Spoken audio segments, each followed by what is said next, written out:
highway closure, dedication removal, and a road closure and dedication removal for James Miller Road. And they're both for council adoption tonight. Thank you, Worship. Thank you very much. Can I have a motion for the adoption of the agenda as amended? Moved by Councillor Bestwick, seconded by Councillor Thorpe. Thank you very much. Any discussion? Seeing none, call the question. All those in favour? Opposed? Motion carries. Now we need a motion for adoption of minutes for the 25th of October. I'm sorry, for October 1st, rather. October 5th and also the regular council meeting of October 5th. Move the minutes. Seconded by Councillor Pratt. Thank you. Discussion? Seeing none, call the question. All those in favour? Opposed? Motion carries. Next item up is presentations. Mr. Kim Smythe, Chief Executive Officer of the Chamber of Commerce, to provide an update to his 2015 February 16th presentation regarding Council's goals and guiding principles. Mr. Smythe, thank you very much.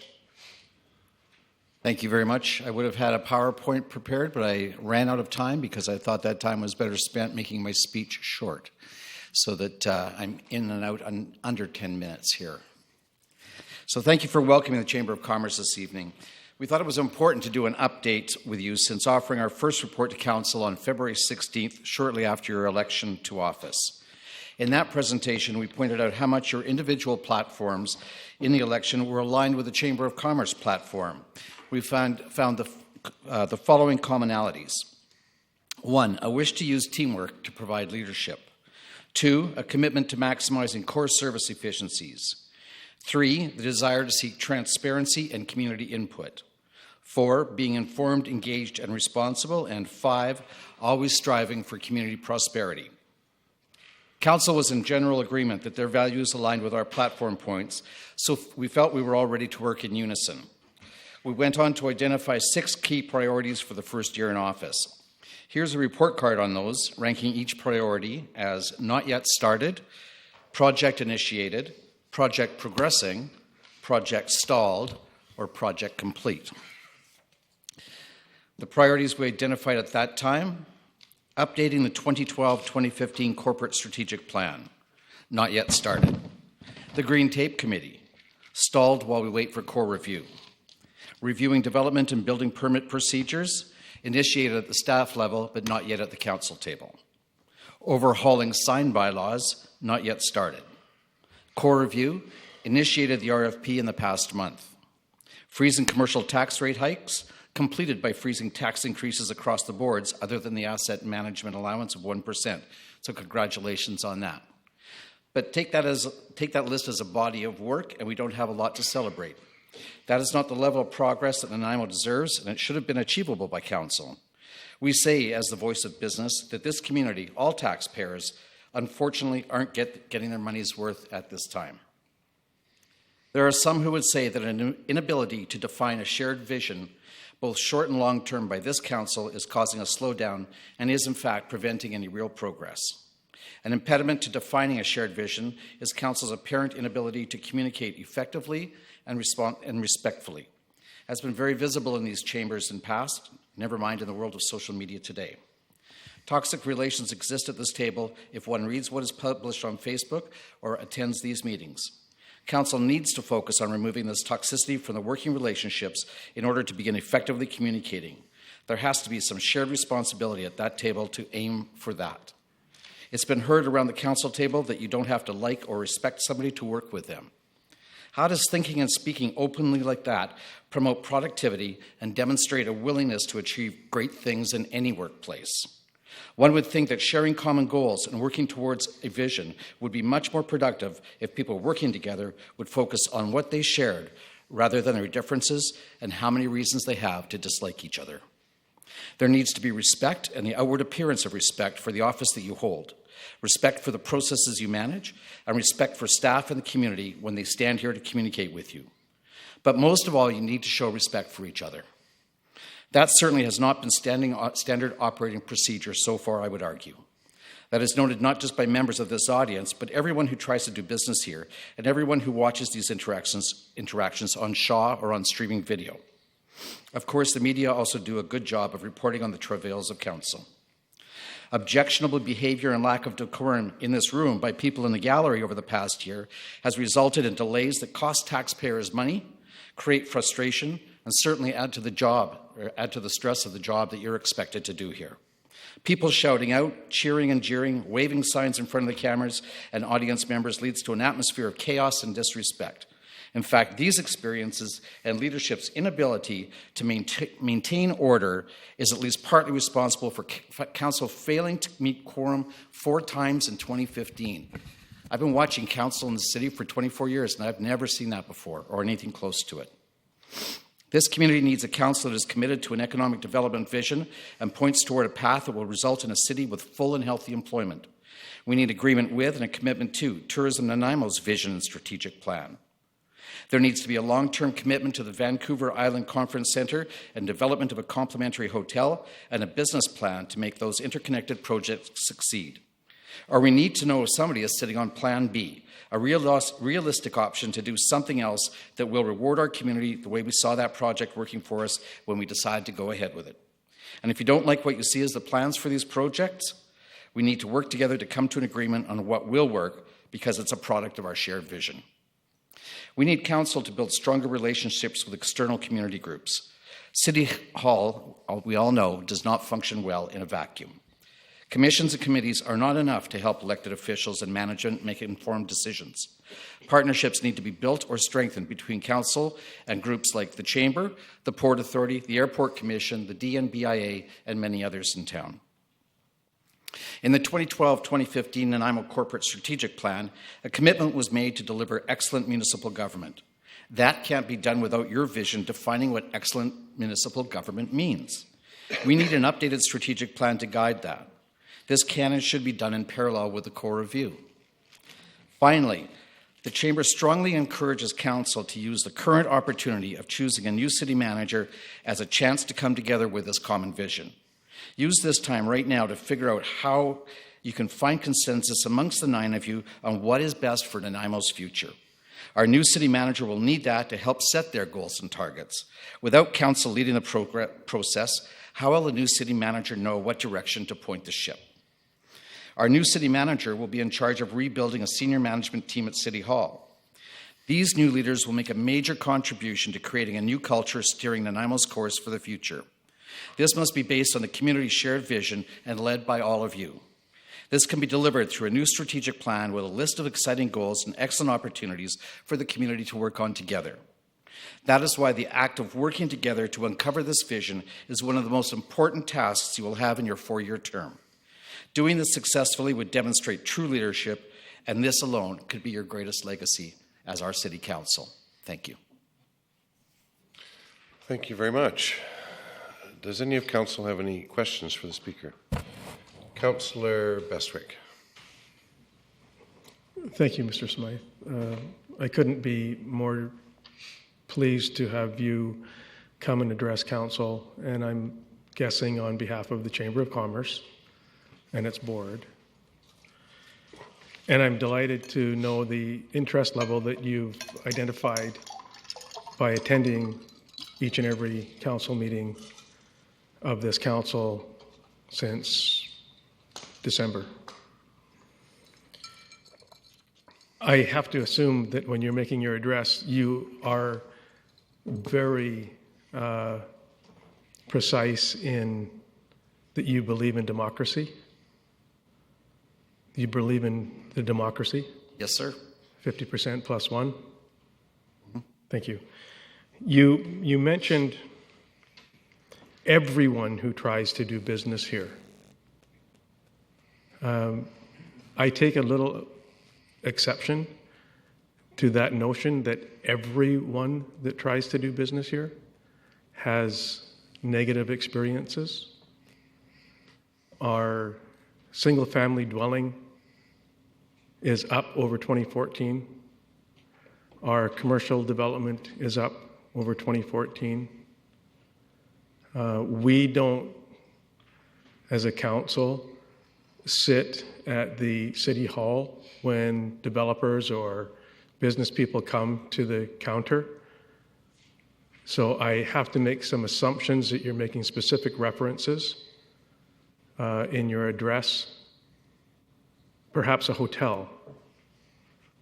And the hotel has been on the board for about 10 years. We have 3 different councils have declined the agreements that have been put in front of us for a myriad of reasons, some of which I'm sure you're privy to and some of which I'm sure you may not be. But as a democratic voice, and in the greater good and the best interests of individual items that come before us, especially those big ticket items, we have to be sure about that legacy that you make reference to. And that legacy is ensuring that we don't find ourselves in a compromising situation financially long term. I happen to know for a fact that there was 3 other hotel interested parties in recent weeks.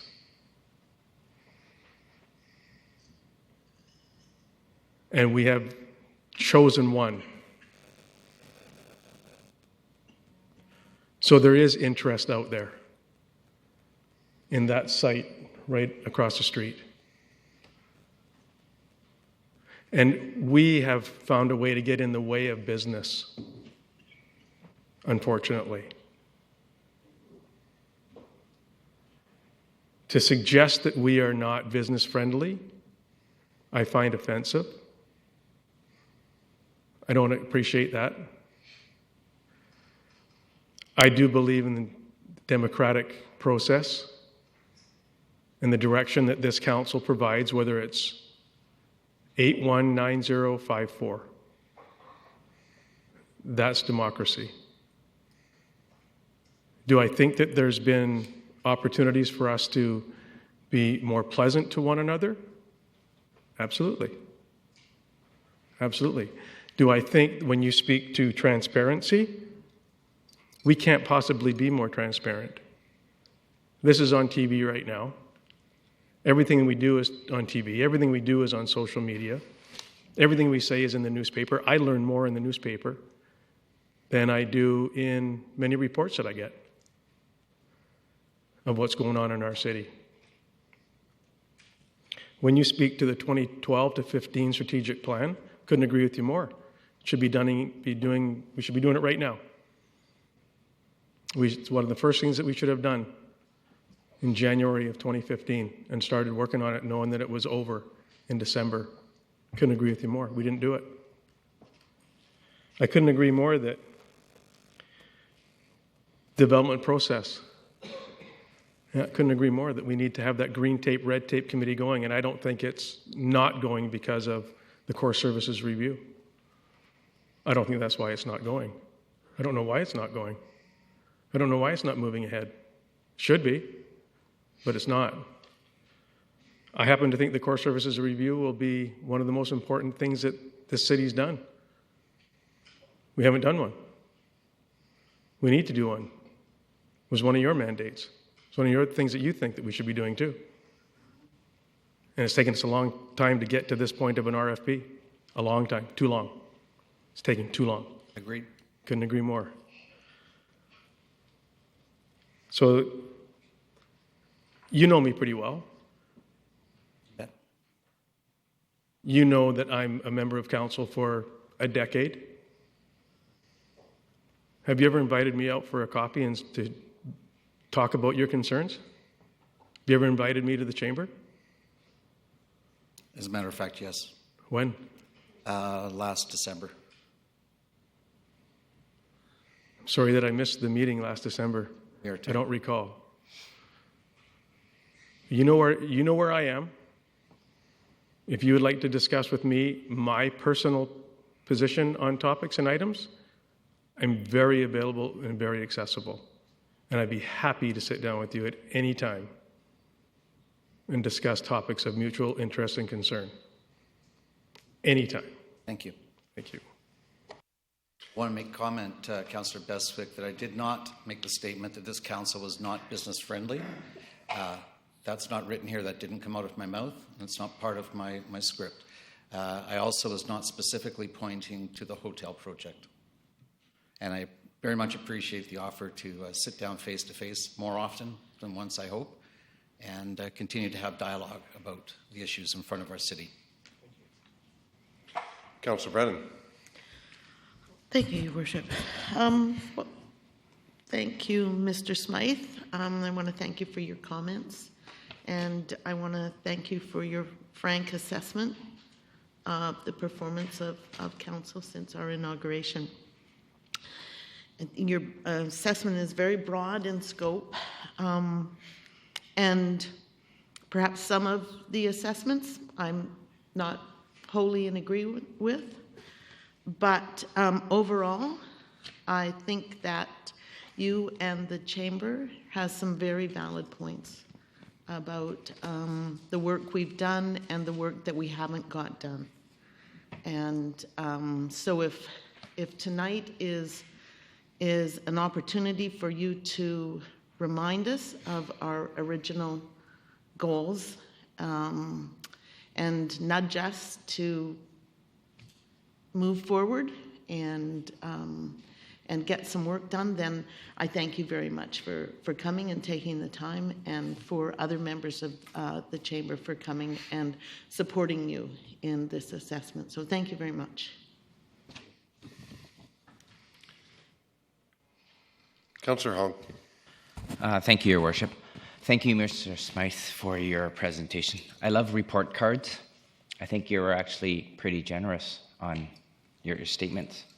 We didn't meet the criteria of keeping taxes at zero. We actually had taxes at 1.7% last year.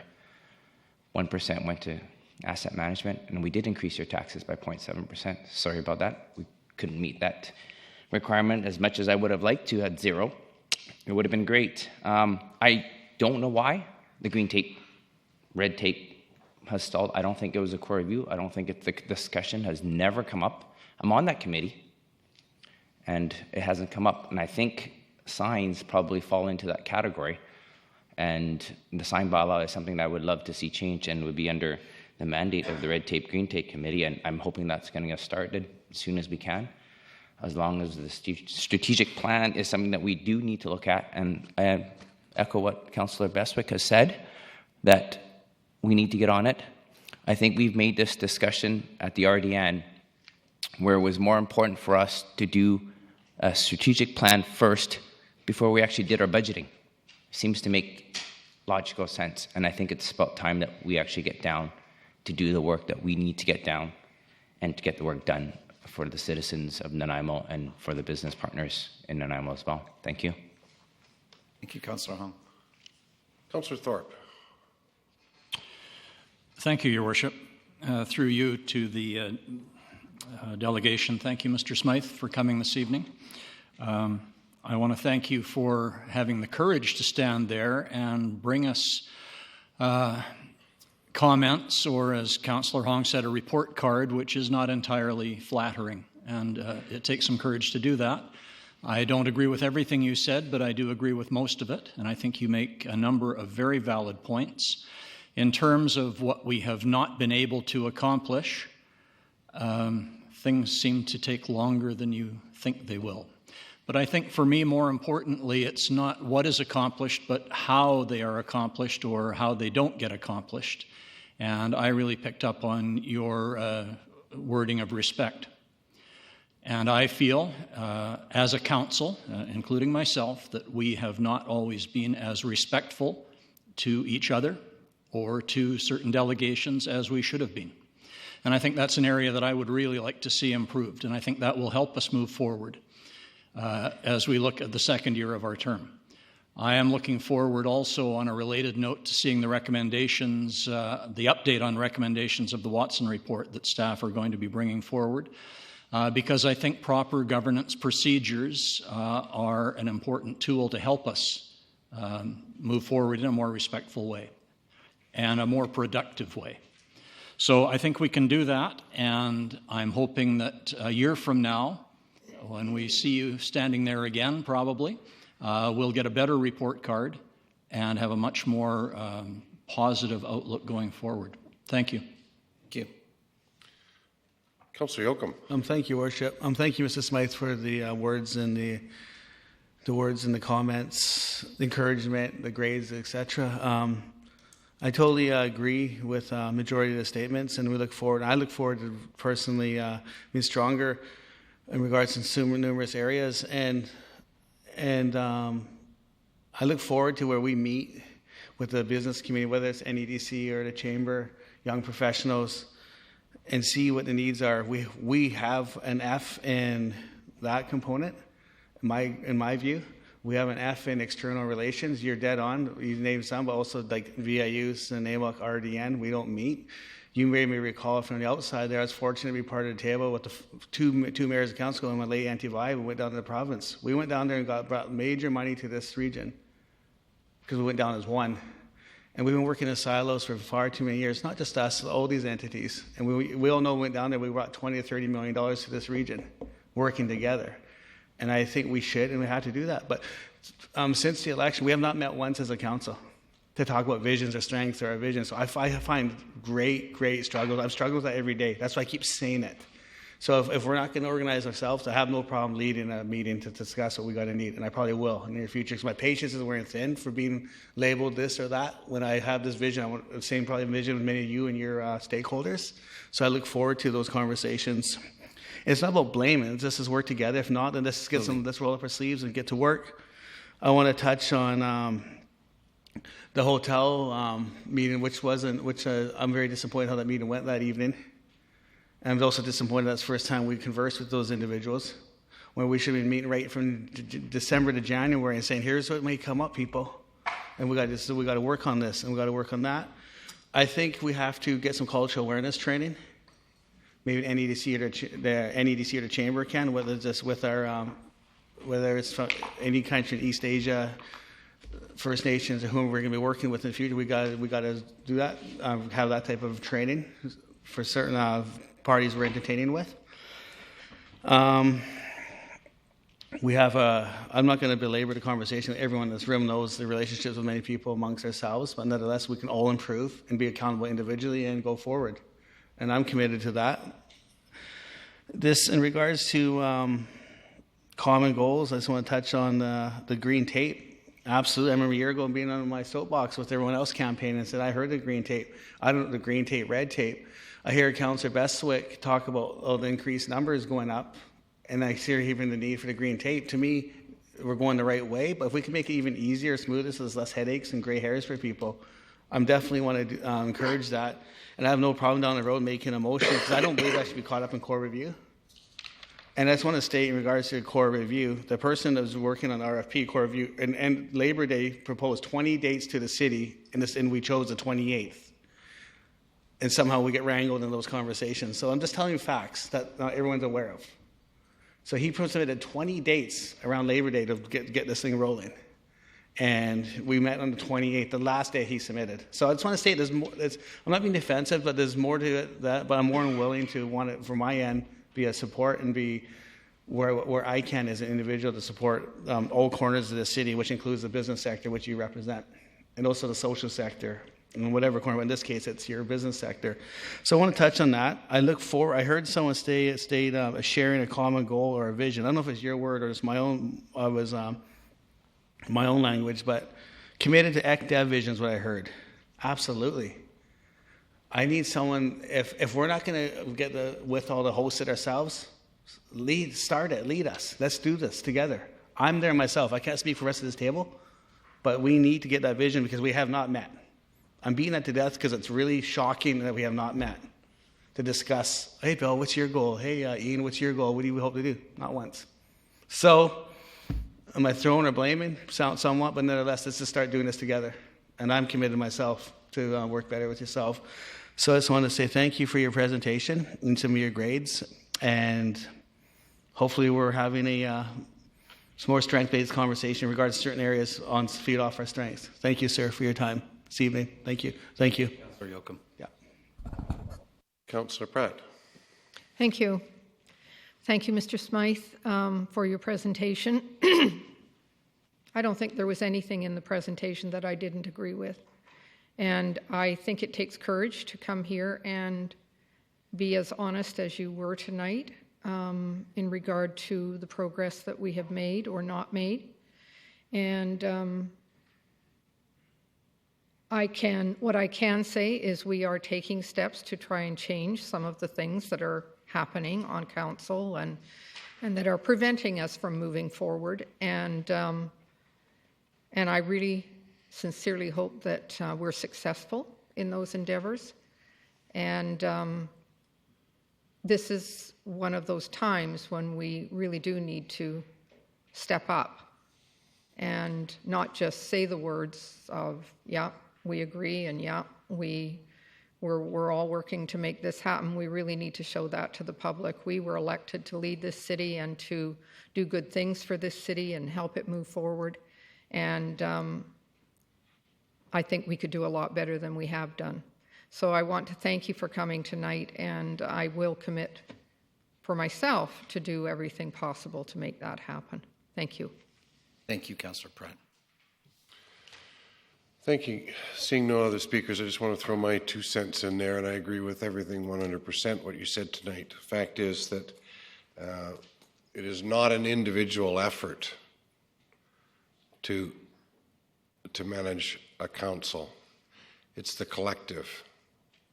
And while we might say individually what our hopes, dreams, and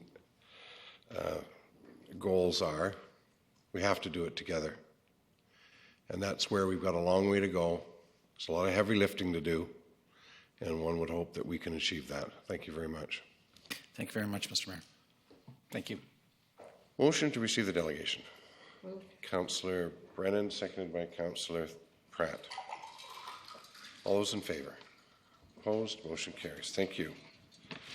Next item, corporate services. A, user rate increase bylaws. The purpose is to provide background information regarding bylaws related to water, sewer, and garbage fees. There's a staff recommendation that Council receive for information the report regarding sewer regulation and charge amendment bylaw 2015 number 2496-28, waterworks rate and regulation amendment bylaw 2015 number 7004-10, and municipal solid waste collection amendment bylaw 2015 number 7128-06, moved by Councillor Thorpe, seconded by Councillor Brennan. Thank you. Discussion. Seeing none, call the question. All those in favor? Opposed? Motion carries. So now we've got the bylaws. First one is motion that sewer regulation charge amendment bylaw 2015 number 2496-28 to amend the sanitary sewer user rates passed first reading. Moved by Councillor Thorpe, seconded by Councillor Pratt. Discussion. Seeing none, call the question. All those in favor? Opposed? Motion carries. Next one is the same amendment bylaw 2015 number 2496.28 pass second reading. Moved by Councillor Thorpe and seconded by Councillor Pratt. Discussion. Seeing none, call the question. All those in favor? Opposed? Motion carries. Next one, that the sewer regulation and charge amendment bylaw 2015 number 2496.28 pass third reading. Motion.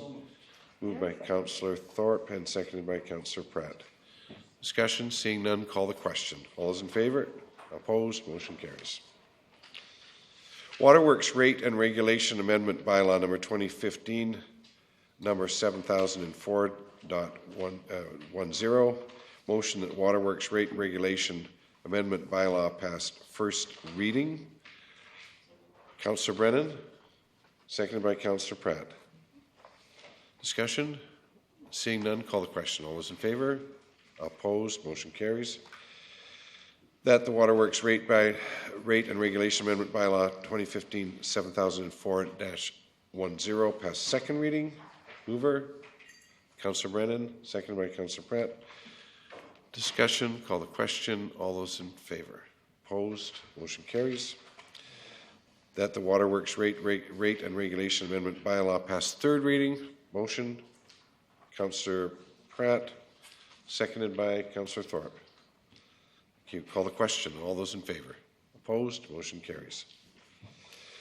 Now we get into solid waste collection amendment bylaw number 2015-7128.06.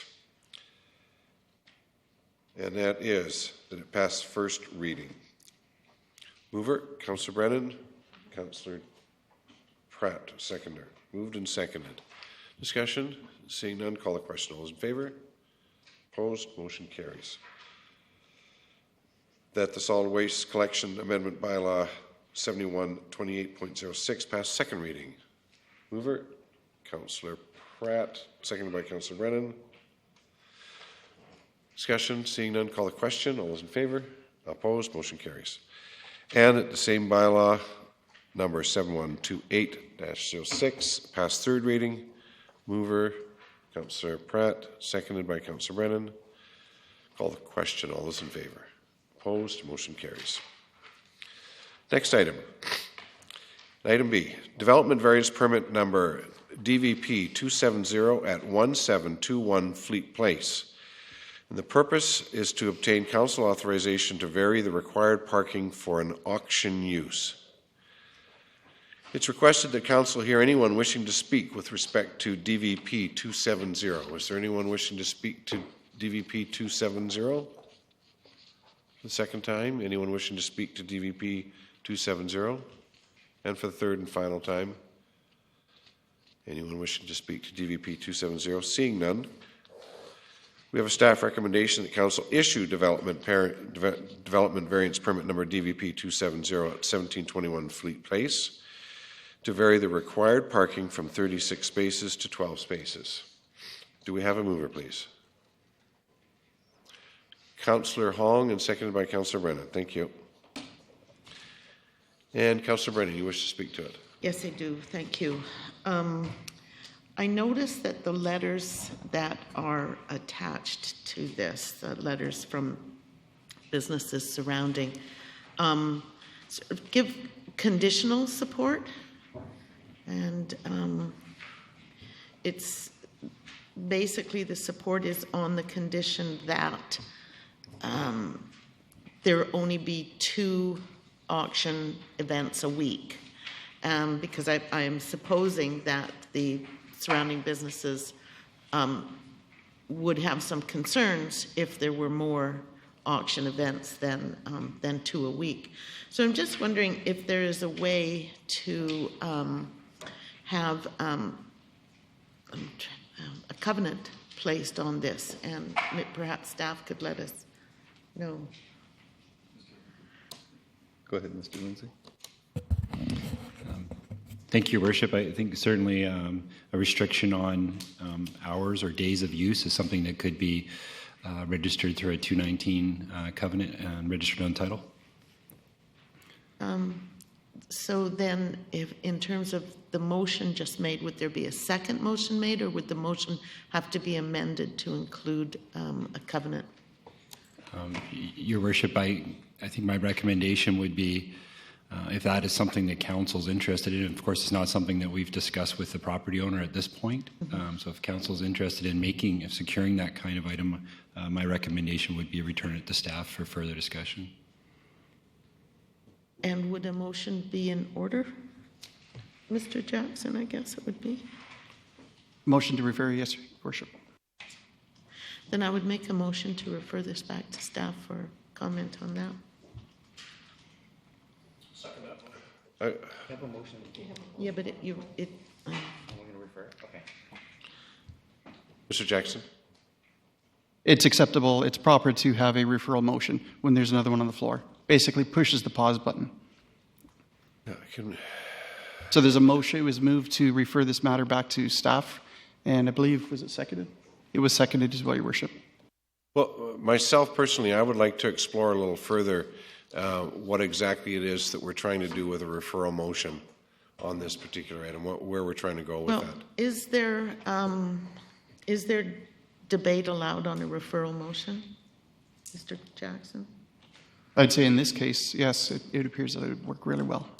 It would be then, if you're asking me, because I made the motion, the reason would be to ask staff to talk to the applicant to see about their willingness to enter into a covenant of that, because they've clearly solicited support from neighboring businesses, and those neighboring businesses have said that we support this on the condition that it is 2 events a week. 2 events a month, and whatever the that is what the proponent has told the neighbors, and they have agreed that they would be in agreement so long as that condition existed. And, you know, if you don't want it, then we just defeat it. Thank you. So I've got 4 speakers, Councillor Bestwick, Pratt, Thorpe, and Hong. Is it on the motion to refer back? No. Councillor Hong?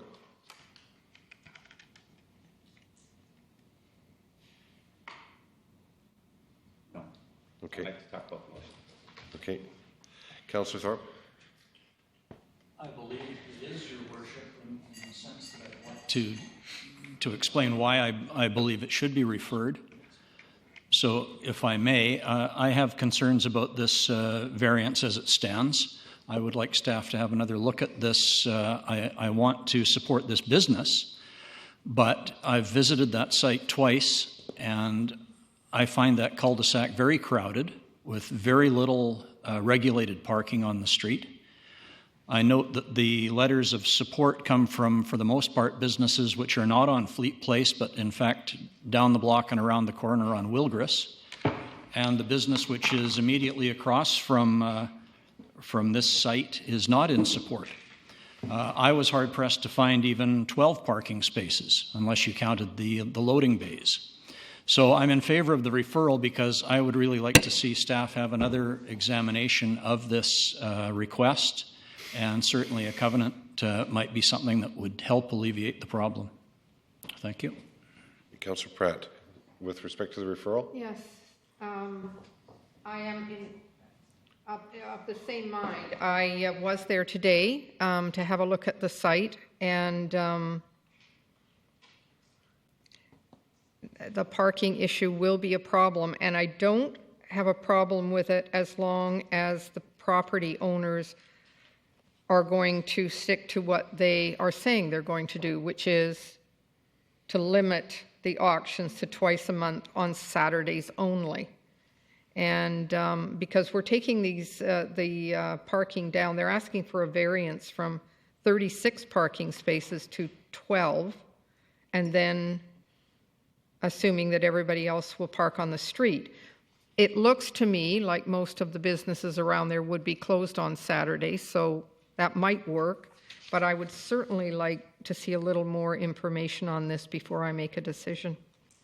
Thank you. Thank you. No further speakers. Councillor Brennan, did you want to speak further?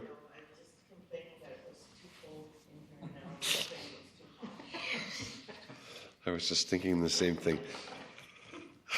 I have a question to staff on that, and that was to Mr. Lindsay. And that is, I was going to look up the rationale from the property, from the applicant, and that was they only intend two auctions per month. Am I correct? That is correct, Your Worship. So staff support was based partly on their description of their business plan, but I also wanted to clarify that it's based largely on the fact that we don't have in our parking bylaw a bylaw requirement or a parking requirement for auctions. So the most similar one is what we use as retail warehouse, and retail warehouse has a very high parking requirement. It's much closer to what I would typically describe as retail rather than industrial or warehouse. So although it falls into that category, at the end of the day, when we read the description of the business and looked at the comparables that were provided to us in other operations on the Lower Mainland, we felt that it was a defendable variance. Thank you. So one would think that if there was part of their rationale that they wouldn't mind a covenant on the property, one would think.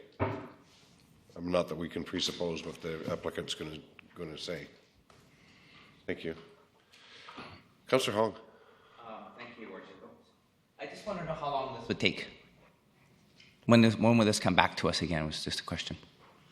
Your Worship, we would make every effort to get back to the next council meeting on the 16th. Now, would we be able to proceed with a covenant between now and then, if they were to agree? Your Worship, I anticipate the next step we would have is a conversation with the property owners on how they would be prepared to secure this, whether they'd be interested in registering a covenant. If they are, then the recommendation would be back to council, would be the issuance of the variance subject to the registration of the covenant. But we'd want some discussion with them and some direction from council before we actually expended money on that covenant. Thank you. Mr. Swaby. I was just going to say it's a bit of a catch-22. You can't register the covenant. You can't give them the variance if you're not happy unless the covenant's registered. So we typically get the covenant drafted, have them agree to the terms. And then it's a little bit of a risk for council. But once you approve the variance, we'd try to make it subject to registration of the covenant. Great. So on the motion to refer back to staff, call the question. All those in favor? Opposed? Councillors Hong, Yocum, and Bestwick opposed. Motion carries. Thank you. Can I just ask staff a question, please? Certainly. Mr. Lindsay, just on page 57, the required variances, and I'm not questioning the decision that we just made, but just clarification, please. The section 22.1 development parking regulation bylaw requires a total of 36 parking spaces for the proposed use. 12 off-street parking spaces are available on site.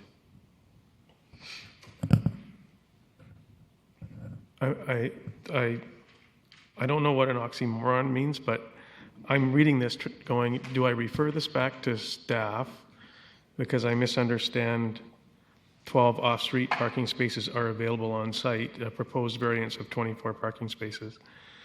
So I'm not upset with it going back to staff. That's great. I wish that we proceeded, but I'm confused by our own variance. Your Worship, I certainly take that point. I don't think there's anything incorrect in that statement, but I think we were probably a little over wordy. There's 12 on-site parking spaces that are available, is what we're intending to say. Okay, thank you. Councillor Yocum. Thank you, Your Worship. Just quickly, I want to say I was hoping this to go forward. For the fact is, only few times I've been to an auction is the spaces are going to, the numbers are going to far exceed no matter what number we put there. So I think it's a good support in this initiative. And we just heard the speakers earlier wishing we were a little bit more business friendly. Thank you. On the question of the required variances on that section that Councillor Bestwick refers to, I think the biggest challenge here is that one of the big differences between this and a normal variance, if I'm correct, Mr. Lindsay, is that normally one would want to reduce the parking period. This one here is suggesting by hours of business that there's lots of off or on-street parking available. So it is different, and the wording would be a little bit different, as odd as it might be. I certainly take your point, Your Worship. I think at this point, staff were just trying to demonstrate that although the bylaw in its strict interpretation requires 36, there's 12 available on the property, and there was a variance for 24. Part of that rationale of why we thought it was supportable was because there was parking available on the adjacent streets. But at the end of the day, there's only 12 spots on the property. Thank you. That would not change. Thank you. All right, next item. Development Variance Permit DVP 271 at 191 King Road. It's requested that Council hear anyone wishing to speak with respect to DVP 271 at 191 King Road. Please. We'll need your name and address for the record, if you would, please. Yes, my name is Gabriel Nega. I'm resident on 195 King Road. Before I am going to read or to talk to you about the letter that I have sent to you, I want to apologize for the mistake what I have made in the 5th paragraph, where I said you should remove the word "not" be applied because of the mistake. Okay? I'm trying to bring here my concern about that development. First, I don't want to read the letter. I just want to say a few words from my perspective against that development. It is very clear that city of Nanaimo or people here are growing and development is necessary. Then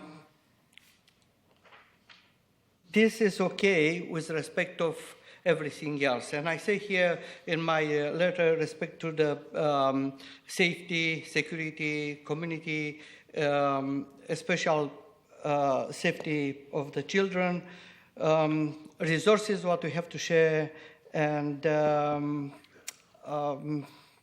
environment. My concern is that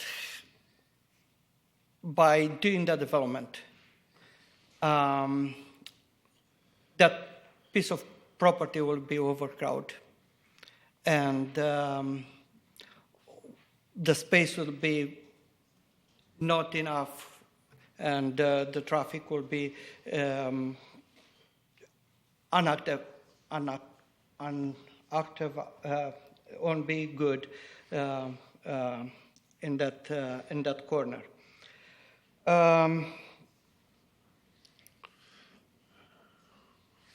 That is almost what I want to say here, and I want to say clear that probably a better review and understanding of that piece of property should be applied.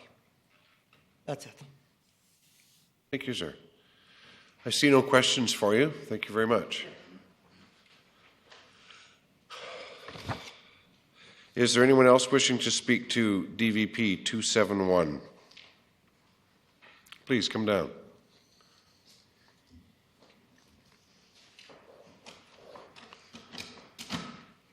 Just need your name and address for the record, please. My name's Kevin Hall, and I live at 2173 Salmon Road.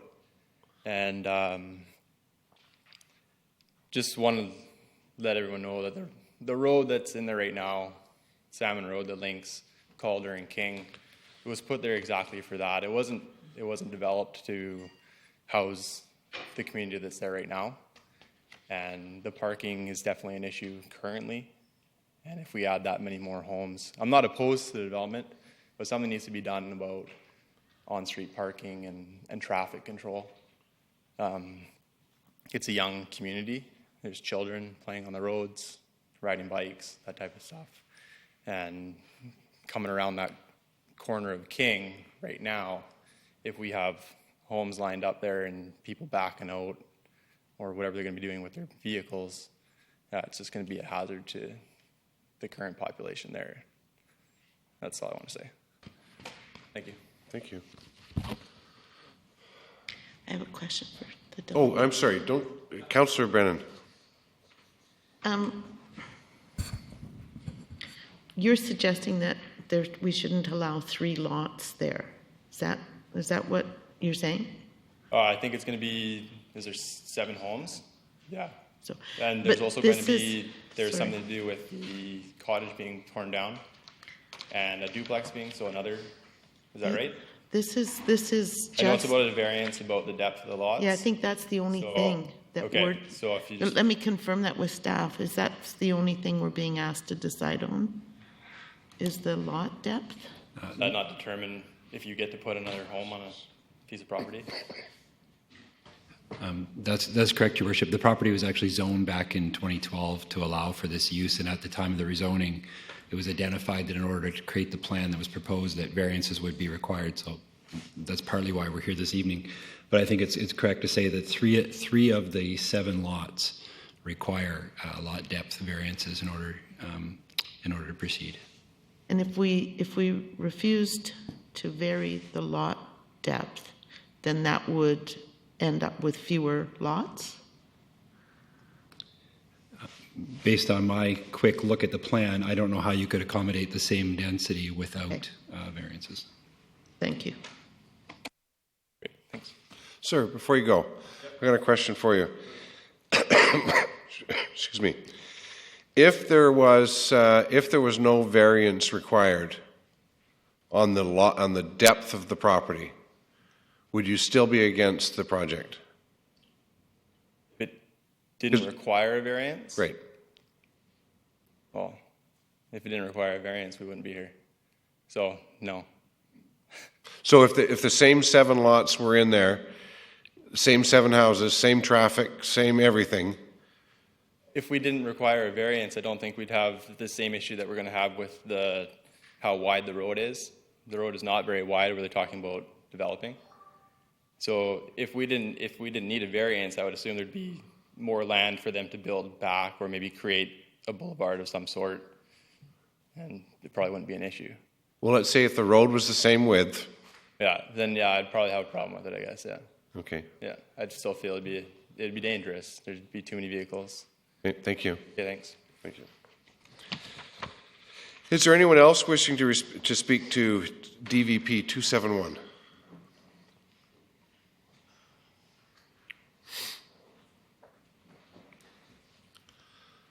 Your name and address for the record, please. Tracy Budo. I'm on 199 King Road. Thank you. Go ahead. I guess I'd just like to bring to your attention that we had a signature, not a petition, but collective thoughts of our neighborhood on King Road. I have almost everybody signed on this, and I was hoping that you would have been able to have a chance to have read it today. We didn't find out this was all going on until Friday, so it was difficult to get this to you in time for tonight. But there are a lot of people on King Road concerned with the way that it's laid out, concerns with the back road that they're talking about, Elena Road, running parallel to Salmon Road, being pushed through to King Road. And so you'd have this corner, I don't know if anybody's seen it, but it's very narrow. And to think about driveways coming out there is frightening. We've lived on this street for 11 years, and the neighborhood is changing, but we are concerned about the traffic that could come as a result of as many houses being built there as they're saying they're going to do. Thank you. Questions? Councillor Pratt. Thank you. Delegation? Yes. So your major concern is about people backing out onto the street or parking. I just want to be clear what your issue is. It's the parking. Parking is definitely, because even though these townhomes are small, we know a family that has 4 cars for one little townhome, and they can't all park on the driveway, so they park on the street. And if you put in, more people in there, I'm not saying everybody's going to have 3 or 4 cars, but these are families moving. Some have teens, some have, there's university students, people have cars, and there just is not room for parking on the street because most people have driveways. And you've got, little bits here and there to park on, but when you do that there's a line down the middle of the road and 2 lanes, and that's it. There is no room for parking. No, I was down there today and had a look at it. Okay, so particularly in the evening when everyone's home, whether it's a summer evening and we go out for a walk and you see kids on their bikes and playing out, it is jammed. So people coming around, I mean, there is nowhere to even pull over for someone sometimes. So. Okay, thank you. Parking. And also, I mean, I should bring up, which was brought up in this, is the aesthetics in the back. This road that was put in has a chain link fence on the back of these houses, and it is ugly. And they're wanting to push it all the way through. So in terms of what a neighborhood looks like, our neighborhood is really changing. And I don't know how much thought was put into kind of what it's going to look like. So the aesthetics of the fence are another problem for you? Looking at the other road has been used for, it is. It's huge. Thank you. And just as a follow-up to that, and this is for staff, is there a plan then to move Elena Road right through? Your Worship, that would be considered through the subdivision of the lands beyond, so it's not part of this application. All right, thank you. Councillor Thorpe. Thank you, Your Worship. Through you to the Speaker. Was it Ms. Boudreau? Boudreau. Boudreau, thank you. I hear your concerns and I saw your petition. And what I believe I've heard from you and the other speakers this evening is a concern directed more at the actual rezoning rather than why we're here tonight, which is the variance on the 3 lots. So I guess my question to you is, did you and your neighbors express your concerns at the time that the property was rezoned for these lots? Yes. Right. But you understand that that has been approved. And so now we're basically beyond that. Okay, well, it's good for me to know and to share with our neighbors that the idea of the road being pushed through that's not part of this. That's future, so that's good to know. And I think it's just lack of communication because there was nothing put up on the property. I mean, this is the way it works. So it's just learning and, okay. So safety then for this petition, for this instance of what's going on tonight then, safety. Thank you, and I totally appreciate your concerns and your comments. I just want to make it clear that we're not here to revisit the rezoning. Okay. Okay, thank you. So don't go away. Got more questions. Councillor Hong.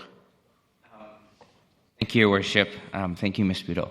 I actually wanted to point out something that the previous speaker had a concern about was traffic. And then you actually brought up a good point about the future development of 195 on King Road. If they were to redevelop 195 King Road, which is 1.21 acres, if the Nanaimo map is correct, that's going to alleviate some of the concerns that the other gentleman had about traffic, because as far as I can tell from this map, Salmon Road is the only road into King Road. Is that correct? Yes. So now, if somebody were to redevelop 195 of King Road, Elena Road would go right through, giving you 2 access points to King Road. Okay. How Gabriel feels about that on his next to his property, and we're the one up. So yeah. So I don't know if it's redevelopment purpose. Like I said, it's not here to say tonight, but I'm just saying that if that were the case, and whoever owns 195 were to sell and to redevelop, you would actually have 2 road accesses to your street. Like I said, what Councillor Thorpe has said is the subdivision has been already approved for those lots. Now they're just asking for a variance of moving the house closer to the road, per se. eventually it could be safer. Yes. if 195 were to sell out. Having two connections. That could also be said for Arbit Road. Somebody up there were to sell their properties all the way across to King, which would be right above yours. It seems like if they were to sell those and subdivide those, you can have Arbit Road going right across as well. I don't know what the plans for the These city aren't are. properties, these are our homes. You never know. It's the future. We can't predict what people are going to do. We can't force a person not to sell it or to subdivide it. That's beyond our control. If they feel like selling it and subdividing it, they have the right to come here. Absolutely. But I know for a fact that the owner on 195 would rather not be forced to move because of a busy road, Yeah. So, Well, yeah, exactly. I don't know. Oh. I don't know. Yeah, I don't know the circumstances. Like again, things happen. I can't predict the future, but for now, if Yes. there's development along that corner, it's dangerous. Yeah. Thank you. Before you go, I've got a question for you, and that was concerning a comment you'd made that you just learned about this.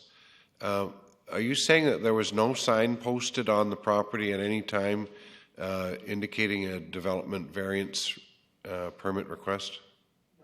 None. Is Your Worship, the bylaw for notification for variances is simply a hand delivery and mail out to properties within the immediately adjacent to the subject property. The signage requirements are limited to rezoning applications and official community plan amendments. Thank you. Thank you. And did you not get that hand-delivered notice? No, because we're one house up. But I thought it was in the vicinity. Pardon me? Jason. Just adjacent to. Adjacent, yes. I'm sorry. Thank We're you. one house up. Thank you. Thank you. Councillor Brennan. I want to ask our staff if, I know that this is the approving officer, and I know that there are restrictions on what we can do, but it says here that the successful completion of this development variance permit is a condition of proposed subdivision. So if council thought that 7 was too dense for that little piece, and we said no to the variance permit, what would be the process after that? Your Worship, and I don't think that we're asking council to weigh in on the density question tonight. It's very specifically the question of whether we believe it's appropriate to have lots of these depths. So if council denied the variance request, then the applicants would need to reconsider their options and potentially would require them to significantly alter their development proposal, and without further rezoning would probably mean they would lose some density on the property. So if we thought that it was too dense, and we understood that the only way that you could get this density on this lot was to shorten the depth of the lots, then that would be one way of council addressing their concerns about the density. Is that what you're... I guess in a roundabout way, yes, that would if you had concerns about density, that would achieve it. I think, Your Worship, I know this isn't an answer to the question, but I think it's an important point that maybe not everybody understands. But with the subdivision of property, the subdivider is responsible for frontage, works, and services. So the road that people are seeing out there today is not the road that would be the result of this subdivision application. So the subdivider is responsible for curb gutters, sidewalks, street lighting, potentially repaving to the center line of the road. Our engineering staff are responsible to make sure that it's done safely and the design is done to safely accommodate traffic. So the road that's out there today is very different than the road that would be after the subdivision was constructed. I just thought that was an important point. Thank you for reminding me of that. Thank you. Councillor Yoakum. Thank you, Your Worship. To the staff, Mr. Lindsay, just can you please help me on my ignorance on some of these some of this stuff is on this application, 29 would allow between 10 and 50 units per hectare. Completion of the proposed subdivision result in density of 29 units per hectare. What is it today in the site is my first question. Secondly, the variance where the properties or where the permit is, the variance today is obviously studies and for a reason. What would the effect be if we did change the variance, if, I'm not saying this where I'm leaning, of other applicants? Because right when we start changing variances that are there for a reason, would it not start altering future projects? I'm just thinking out loud here, and I need some help here. Please, sir. Thank you. So you had a couple questions there. So First one, yeah. The existing density, there's one dwelling unit on the property today. Yeah. So the proposed subdivision would result in 7 lots, of which lot 7 is a duplex lot. So if you want to count that way, there'd be 8 units at the end of the day after the subdivision occurs. And the second question, and in my opinion, council needs to evaluate each variance on its own merits. And I think council denying one variance doesn't necessarily set a precedent for future application. Just to wrap up, Mr. Mayor, may I please? So it's based, so you're suggesting, which makes sense to myself as well, it's case by case. Yes, Your Worship, I'm going to weigh in here because I think it is pertinent that council does think about how you got to where you are, not where you're going. And how you got to where you were was a rezoning application was submitted that showed these lots configured the way they are. So the impact of rezoning it and then not approving the variance means that the applicant has to go back, and if you go to page 80, he'd have to remove lots 4, 5, and 6. And what he would do with them then, I think he would have to either come back to you with another variance based on a different lot configuration, maybe one lot, or apply for rezoning and do multifamily on that lot. And you would have to consider that.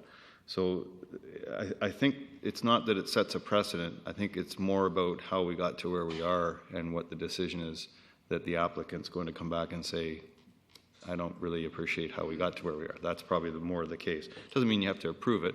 You're going to have reasons why you're not supporting the variance the way it is now, but it was how it was proposed during the rezoning application. But it does mean a major rewrite of this development application. They'll have to go back and redesign it and probably come back to council and ask for a different type of zoning. At the end of the day, there's no way to subdivide it into single-family lots the way it's proposed without a variance. So whatever zoning we give, it's going to need some sort of variance or a different zone altogether, but it's going to result in 3 lots anyway, or a multifamily lot for council to think of, or go to 1 lot and see if you'll approve a variance for the lot configuration. So, Mr. Mayor, can I just, on Mr. Swaby's conversation, so Ted, in regards to, if I'm reading this right, we approved the zoning for this whenever that was, but knowing that the variance would have to change as well sooner or later. So, in other words, we didn't mislead, but when we approved the zoning, we knew this would come down the pipeline sooner or later, the variance. Am I reading that right? Hearing that right? That's correct. Okay. Thank you. Okay. Councillor Pratt. Thank you. I just wanted to say I did drive by this site today just to get in my own head what that might look like. And I'm assuming that the 6 single-family dwellings that are proposed are on the same width of land as the 6 that are beside it. Is that correct? Can I ask staff about that? Again, Mayor and Council, if you refer to page 80, it provides the dimensions of the lots, and you'll note that the lots for the 3 lots that conform with the lot depths are 11.18 to 11.49, and then the lot widths of the other ones are actually 13 and 12 and etc. So they are different. They're different, but there is 6 dwellings beside them, and now there's going to be 6 more, plus a duplex on the end, which is a separate piece. But what my point is that the 6 that are already there, when I went by and had a look at them, one was quite a large dwelling, and it looked like a duplex. Could have been a 4-plex, I'm not sure. 2 were single adjacent to this property and were quite narrow and long. And so I'm assuming that's the kind of house that would be put onto. I think the reality, and this is probably the more salient point, is the lot depth variance proposed by the applicant has nothing to do with the size of house that's going to be built. The density remains as proposed. The size of the house isn't affected. Right. It's simply the variance of 0.85 meters up to 3.34 meters that is the issue. So when I looked at it, it just looked like a natural continuation of what was there already.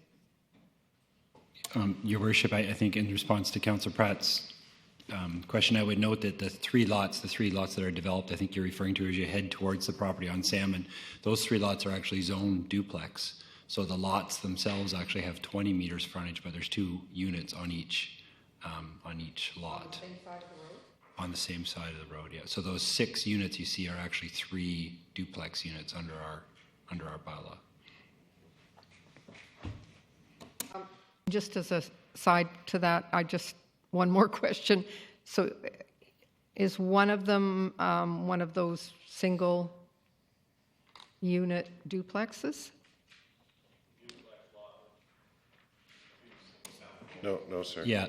So in response to your question in terms of the form, the lots are zoned duplexes, but it allows for the units to actually be built detached. So there's 2 units on each.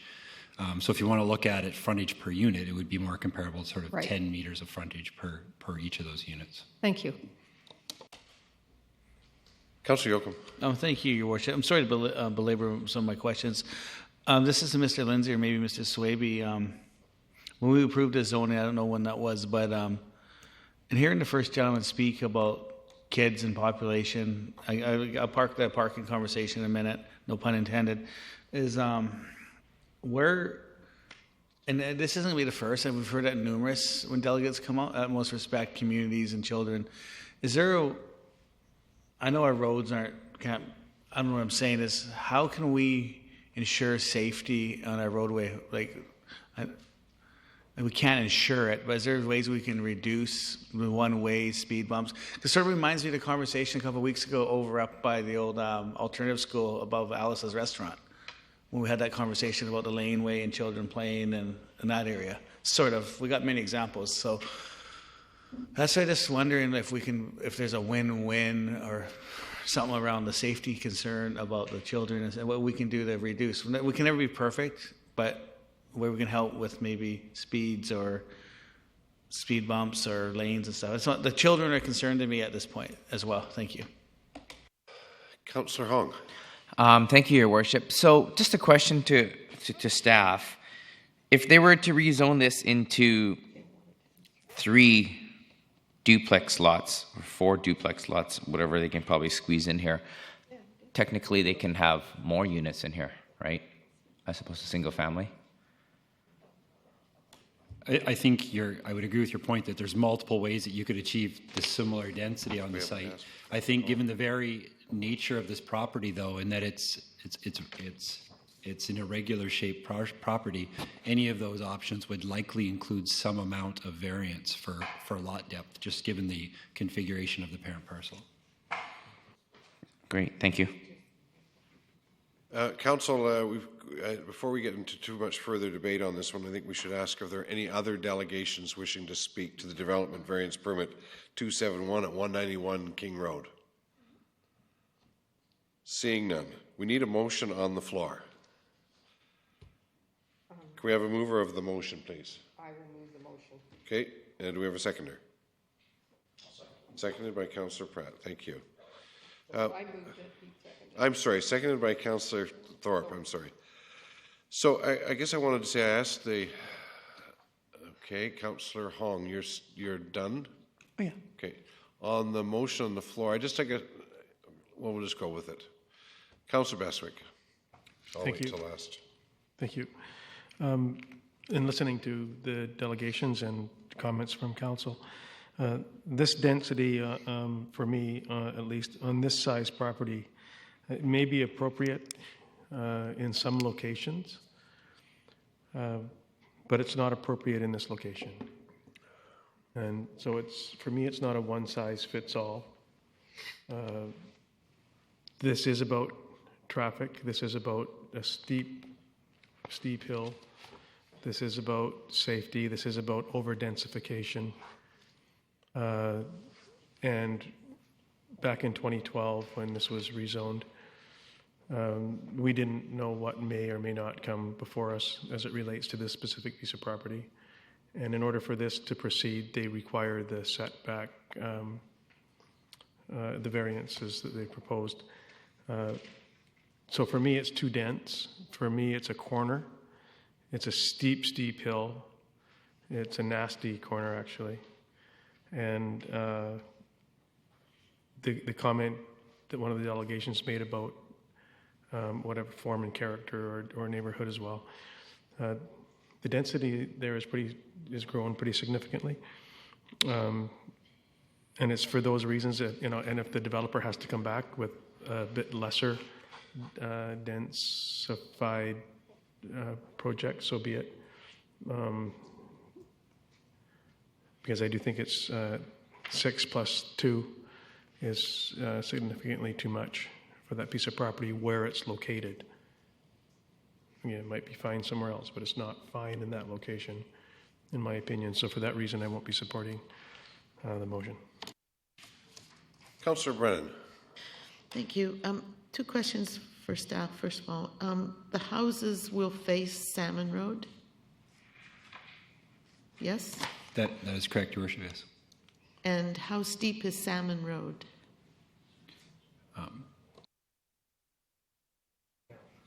Sorry, Your Worship, I don't know the exact grade, but Salmon Road is relatively flat compared to King Road that is yes, it's very King steep. Road. That's, yeah. Okay.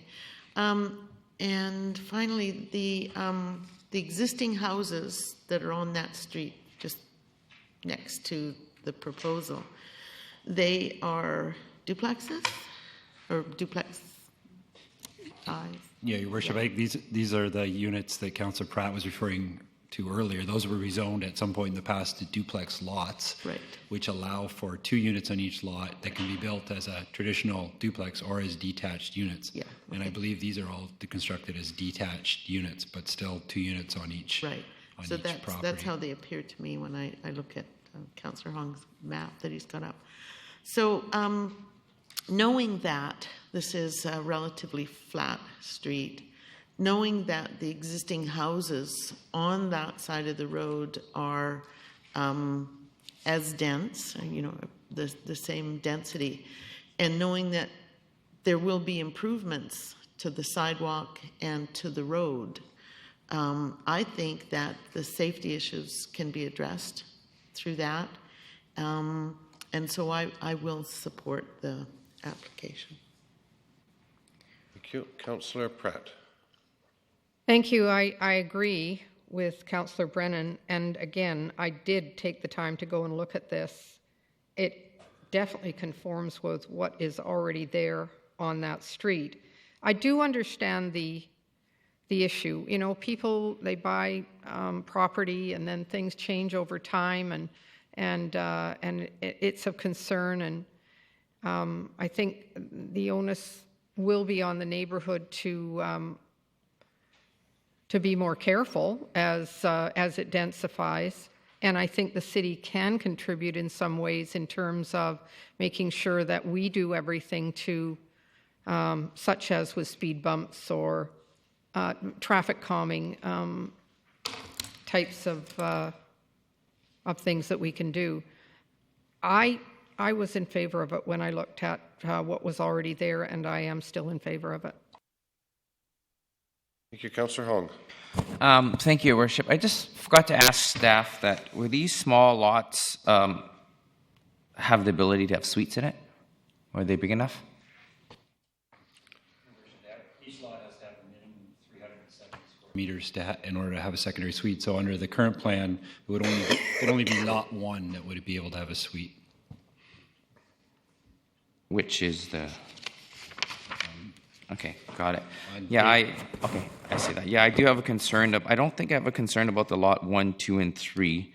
Not even as much as 4, 5, and 6. But I think when it comes to 7, the corner lot, having a duplex is something that I'm very concerned about on that corner. seeing these other duplexes here and the sheer size that it takes up in that space, I'm worried about. So I can't support that because of it. I think I could support these other ones, but number 7 is that corner lot is my issue with having a duplex. Had this been a single family, I think... Your Worship, the variances actually only relate to 4, 5, and 6. Yeah, I know that. Great, thank you. Thank you. So on the question, I've got a couple of things that that I've been reviewing here while the discussion's been going on. With respect to densification, the densification in that neighborhood is between 10 and 50 units. This is 29, so it falls right in between the densification requirements that the community developed when they did the official community plan in 2008. So we have no reason to deny the request based on the zoning and based on the density with respect to what the community's desires were in 2008 when they drafted the OCP. The notification, I asked one of the speakers about the notification, and while I was mistaken there, I realized that when these properties were rezoned in 2012, there was plenty of notification put forward to the community and the neighbors with respect to these lots being subdivided into the current fashion. There was not only 3 readings, but a final adoption after a full public hearing on those. This is one of the challenges that we're facing today, is honoring our OCP. And our OCP says that this is what the broader community has suggested we want to have happen in a particular neighborhood, or with respect to areas of the community for development. And this is one of the challenges that we find ourselves in when a previous council, knowing full well that there was a plan to subdivide the properties in a certain fashion, that we now come back later after the developer has done everything he was asked to do and gone through all the steps that they were asked to take, that we would now consider turning it down. We have no reason to turn it down. It follows within the OCP, it follows within the zoning bylaws. It's been approved by a previous council, knowing full well that there'd have to be variances. Now all we're doing is adding to the uncertainty with respect to people following our rules, that they could get to this point and be turned down. And that being said, I will be voting in favor of the recommendation. Councillor Bestwick. Thank you. The OCP of the day that you referenced was without variances. And so now we have variances before us that would clearly increase the density. So when the OCP was done to include this property or these neighborhoods, the minutia of what was going to happen on them was certainly not something that any of us could have forecasted or predicted or guessed what it might have been. I think since then we've also done our small lot subdivision, going from R1s to R2s. So there's things that happen that really aren't predictable. But in this case, regardless, this property to have 8 units on it, 6 singles and a duplex on the corner, is, to my way of thinking, and to each of our own wills, to choose to vote how we choose to vote. And with that said, we all have the ability to change our mind or our thinking of what we thought something was going to be and how it ends up in front of us and what it turns out to be. So I don't think anybody's saying that they can't follow the OCP. I think what I'm saying is follow the OCP. Follow the OCP. And then develop it to the OCP standards that we did adopt. Councillor Pratt. Thank you. Just in response to Councillor Bestwick, I think we are developing it to the OCP, are we not? To staff? So, Your Worship, from staff's perspective, the development is in keeping with the intent Yes. of the official community plan and within the density that's Right. described there. And one more question to you as well, and that is that the variance doesn't change the density. Is that correct? That's not an easy answer because the variant, if council denies the variance, I don't see under the existing zoning how you would achieve the same density. I think that would be difficult to do. But with the variance, it doesn't change the density of the, I mean, it was rezoned to these lots. Is that not correct? It was rezoned, and in And 2012, that's the density. when it was rezoned, it showed the The plan. number of dwellings. It showed the number of dwellings, Yes. and at that time we identified that a variance would be required in the future. Yeah, thank you. Councillor Brennan. Yeah, I found it really difficult when I was first elected, and like Councillor Beswick, that was well over a decade ago, to understand the process of rezoning and the OCP.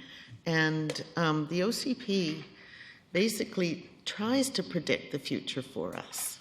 It says, in this instance, in this area, we think that it could be higher density. And so I agree with Councillor Pratt. We are looking at this through the lens of the official community plan. And it says that development densities in residential neighborhoods may range between 10 and 50. And this plan, as you noted, it sets it at about 29 units per hectare. So we are being very consistent with the OCP, and the OCP is forward-thinking. It's not what the original rezoning was, or the original zoning, because this was, when did our staff tell us this was zoned? 1913? Or not rezoned, but the zoning was created. Yes. The lot was created through subdivision in 1913. So 102 years later, we're saying that the city has changed to such a degree that we want to see more density. We have lots of reasons for that. They're all set out in different plans that we have. And I think we have to honor the plans and the work that the city has done over time. And I'm also expect that our staff is going to make some provisions that how the sidewalk and the road is going to look, and that it is going to be made safe for the children in the neighborhood, as safe as their neighbors. To the I guess that's to the west. So I know that it's I do hear the concerns of the neighborhood. I think they can be addressed, and I think that proceeding with the OCP as we imagined it over time is the right road to go on this. Thank you. Councillor Yoakum. Thank you, Worship. Mr. Lindsay, in regards to OCP, is it an ongoing breathing document? Is there reviews every once in a while, and that be amended? Is my first question. And my second question would be, again, I guess I wasn't clear earlier around the safety of the gentleman talking about the kids playing and whatnot. Still resonates with me. What Councillor Brennan said, stating there's going to be sidewalks and space for families to walk and kids and run their bikes and whether they're going to school or wherever they're going. Is this project large enough? Does it qualify for park or green space, or is it not in that area? Because I'm okay, open to that. This project, if knowing I got some comfort around the gentleman's concerns, but also I hope we come to. I know, and I hear we're case by case. I hear we're case by case, but then I hear we got OCP. So is it one or the other, or is it case? And then, so when I missed a meeting in August when a similar type project was denied around Wakeside 3rd Street, I believe, with density and some similarity. So I hope we can have a conversation around consistency and similar type projects. I know I'm digressing here, but I'm struggling with how that. I wasn't here for that vote, but that was turned down, that one, and this is sort of a similar density type project. I'm all over the map with a lot of questions. So if you can help me, Mr. Lindsay, that'd be great. Thank you, Worship. So in terms of your first question, OCPs are usually done a major review every 10 years, okay. And ours is 2008. So the financial plan identifies 2018 until we do it in our next major review. Okay. There is upgrades with the subdivision that will be done in the road. So I've heard other councillors mention this evening there'll be the curb gutter sidewalk that would be extended along the entire frontage of this, that we would look at as part of that approval where the accesses are going to make sure that it can be made safe. You had a question about parks. So on a normal, on a typical subdivision under the legislation, we're allowed, a community is allowed up to 5% of the land to be dedicated as park, or to take cash in lieu. And on smaller properties like this, we'll almost always take the cash in lieu simply because the 5% just wouldn't result in a feasible park area. And then I think your last, I'm not sure if it was a question or more of a comment, but there's certainly been other applications, and it's ultimately up to council to weigh those, and staff to evaluate those and bring those forward with our recommendations. But approval lies with council, yes. Okay, thank you. You answered it very, thank you very much. In regards to the cash in lieu of, I get there's no space, 5% for a park there. Is there a nearby park or we can enhance an area? Because I heard numerous speakers speak, it's a highly young family residential neighborhood. So if we can somehow offset it with some accommodations through the parks. I don't know, I'm just... Well, Your Worship, this area is adjacent to one of Nanaimo's largest parks. Although it's steep to get up to it, it is well suited, well accommodated with the lineal trail system that runs the length of the city along the parkway, as well as the Westwood Park system that's just at the top. So I think the challenges you always hear as council are about safety and traffic. And especially with infill projects such as this. This one in particular doesn't have a through road where a lot of traffic goes through. King Road and Calder Road aren't particularly collector roads by any means. They're steep for sure, but they're not collector roads that other neighborhoods would experience. So this is really just a neighborhood road where we're finishing the development in my point. And the other thing to think about is that as we move forward, council really needs to start thinking about density.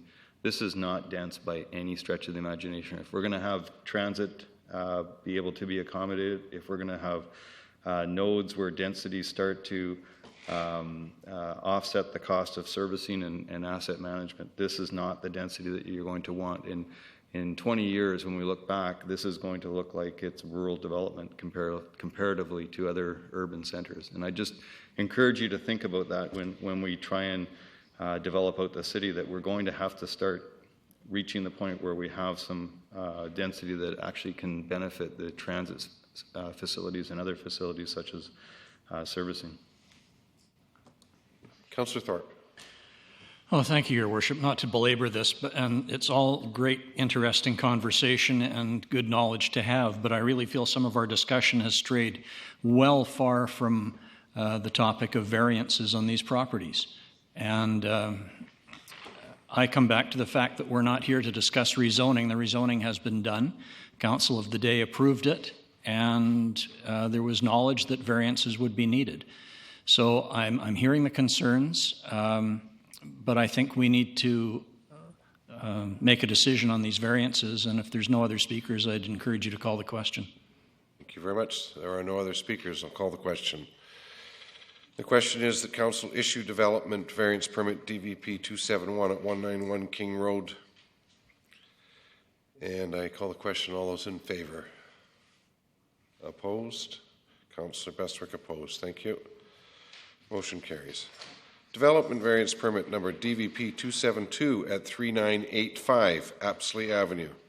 It's requested that council hear anyone wishing to speak with respect to DVP 272.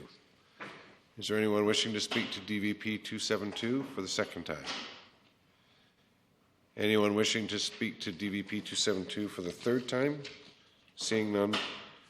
Do we have a mover for the motion? And a seconder? Seconded by Councillor Thorpe. Thank you. So, seeing no discussion, call the question. All those in favor? Opposed? Motion carries. Next item, unresolved building deficiencies. Notice untitled. It's requested that council hear anyone wishing to speak with respect to unresolved building deficiencies for the properties listed below. 675 Beaconsfield Road. Anyone wishing to speak to 675 Beaconsfield Road? Seeing none. 679 Beaconsfield Road. Anyone wishing to speak to 679 Beaconsfield Road? Seeing none. 2132 Bowen Road. Anyone wishing to speak to 2132 Bowen Road? And 1363 Fielding Road. Anyone wishing to speak to 1363? 1363? Yes, please come down.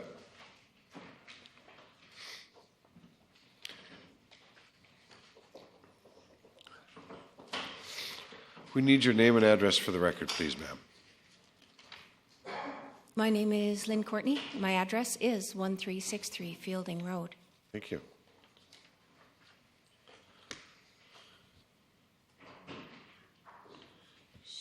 My apologies for not being able to get things printed off to provide to you.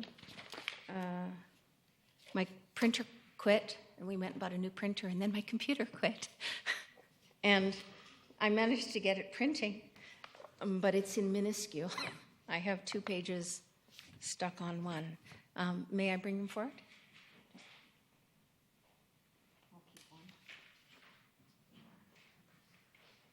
Can you put your microphone down, please, ma'am, so we can all hear you? Thank you. Vertically challenged. I just wanted to make a presentation in regards to the recommendation made by the Building Inspection Department. On the 7th of October, I was visited at my home by a representative from the Building Inspection Department who said that they had received a complaint from a neighbor and that we had a building in our backyard that they objected to. And so he came to have a look at it. I referred to it as an accessory building. Before he even saw the 2 that we have there, I pointed out to him that, in fact, there are 2 buildings. They're quite close together, but they're 2 storage sheds that we erected in the backyard. He went and took some pictures, and I pointed out to them that, in fact, the 2 buildings are not connected, although the roof of one overlaps the roof of the other. And he said that that wasn't his issue to deal with. As he put it, it is what it is. And so I thought what I would do is proceed to just give you a little bit of information about how these 2 buildings were constructed. We just finished construction on our new house in 2011, November. And at the same time, at the end of that building permit, we had got a permit to build a garage in the backyard, for which I appeared in front of the Board of Variance to request height variance and a lot coverage variance. So where we live is in an area that's zoned rural, but in the 1970s and 80s was subdivided into residential-sized lots. And ours is a small-ish residential lot. It's 60 by 132. The rural zoning limited what we could build on that property. As a matter of fact, initially I would not have been even able to build my house on it, which is not a big house. It's only 1,200 square feet on the main, because of the restriction of how much lot could be covered. So having visited that with the Board of Variance, they agreed that we would be able to have the variance to build a garage. However, my husband, after we finished building our house, this was going to be his project, but he went through some major health issues, and his heart, 2 carotid artery surgeries, and a bleed on the brain, which kind of left it so we couldn't build our garage. We couldn't afford to pay someone else to do it, and we lost our opportunity to do that ourselves. However, we still had the need of having the storage space that we applied for that building permit for. And in speaking with a number of people, including at the city, we determined that we could have storage sheds built in the backyard that, as long as they were less than 10 meters squared, would not have to have all the stuff, the accoutrements, the building permit, the foundations, all the expensive things we could no longer afford. So over the course of the last 4 years, we have bit by bit built a deck and then built a shed on that, and then built another deck, and then built another shed on that, which we only just finished in April, May of this year. We had finally had the second one roofed. And it wasn't until 2 weeks ago or so, or 3 weeks now, that someone objected. But they objected on the grounds that we had built one large building, which we didn't. We tried very hard to comply with all the regulations that the city set forth. We built 2 sheds. The decks we built were less than 2 feet high, so didn't require building permits and all the extra engineering and things that would have been required for something bigger. Basically, what I'm putting forth here, if you have the opportunity to read it, is that we don't believe that we went against did any kind of infraction against the building bylaws. We tried our very best to work within them, and even to the point of ensuring that we are, a goodly measure away from property lines. And we built I wish I could provide photos, but again, the printer's not working properly. But we built both these workshops, and they're painted and finished to match the main home with 812 pitch roof, and they're not shabby little sheds. They're really nice.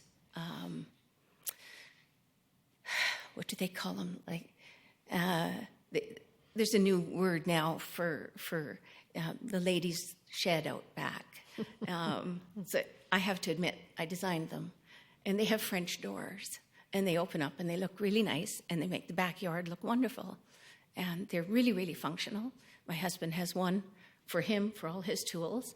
I have the other one for me for storage and boxes and paint, because I have asthma, so I need to store paint and things for painting outside. So we felt by doing what we did is that we gained the storage that we needed to have, for which we had originally applied for a building permit, but by making something significantly smaller and less expensive, and something we could build ourselves. So what I'm asking is if you would not put whatever it's called, what's on here, a bylaw contravention notice on our property for having built 2 workshop sheds in accordance to the best information that we had at the time. Thank you. Question for the delegation? I don't have a question, but I do want to say thank you for very clearly stating how you see this issue, and I can tell it's a bit emotional for you, and I just want to thank you for coming and telling us what you've told us tonight. Thank you. Your worship, instead of man caves, I think they're she sheds. She sheds. She sheds. That's what it is. As I said, with French doors and everything. Do they both have French doors? They do. Oh, wow. Thank you very much. They have French doors Councillor front and Holmquist back. for the delegation? Kind of both, I guess, to staff and to the delegation. This doesn't say that we're going to ask them to take it down, does it? My understanding, if I may, was that they would register a notation on our title that would say that the property did not abide by code. But we believe that we did abide by code in what we did. And the assumption they made was based on the construction of one single large unit when it was actually two smaller ones that are very close together but are not joined. Thank you. Thank you. Can we accept the delegation, please? Motion? Seconded by Councillor Thorpe. All those in favor? Opposed? Carried. Thank you, ma'am. Councillor Pratt. So I have a question for staff now, and that is, if the information that we've received tonight is correct, and these are two separate buildings You can sit down. that conform with not having to have a building permit in order to build them, should we be referring this back to staff to have another look at them before we go any further with this? Certainly, Mr. Chairman, I think in this case, given the information that's been provided to you tonight, I think that'd be an appropriate action, yes. Okay. Motion to refer back. It's been moved by Councillor Pratt and seconded by Councillor Brennan. The question to refer this one back. All those in favor? Opposed? Motion carries. Thank you, ma'am. So, with respect to the others, just a second here.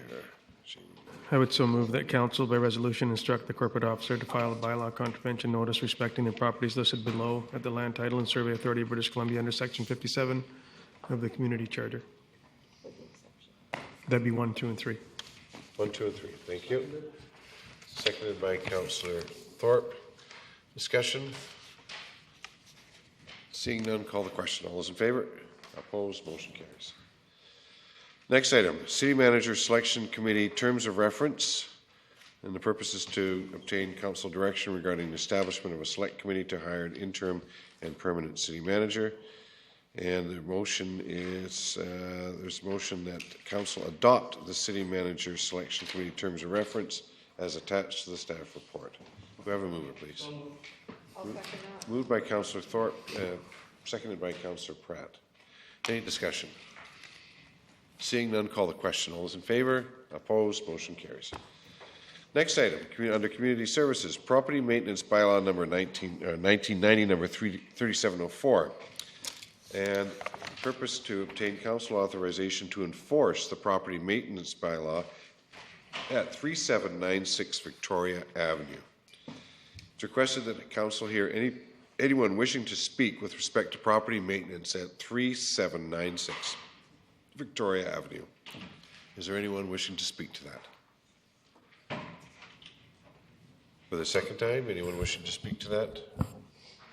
And for the third and final time, anyone wishing to speak to 3796 Victoria Avenue? Seeing none.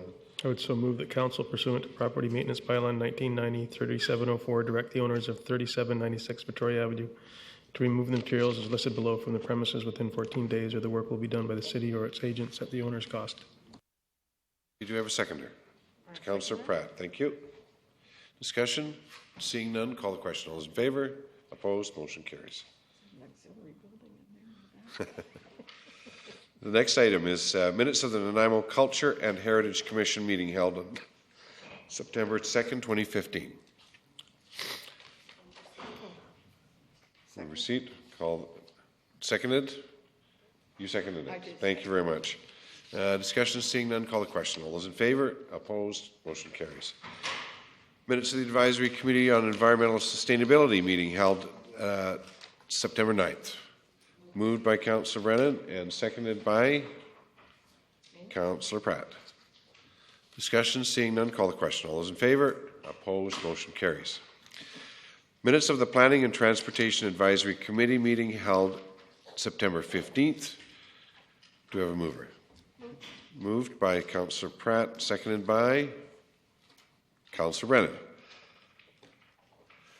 Discussion, seeing none, call the question. All those in favour? Opposed? Motion carries. Bylaws with no accompanying report. Motion that zoning amendment bylaw 2015 4500.083 be adopted. Moved by Councillor Brennan, seconded by Councillor Pratt. Any discussion? Seeing none, call the question. All those in favour? Opposed? Motion carried. Motion that highway closure and dedication removal, bylaw number 2015, number 7216, be adopted. Moved by Councillor Thorpe, seconded by Councillor Pratt. Thank you. Questions? Seeing none, call the question. All those in favour? Opposed? Motion carries. Next item, that road closure and dedication removal for James Miller Road, bylaw 2015, number 7218, be adopted.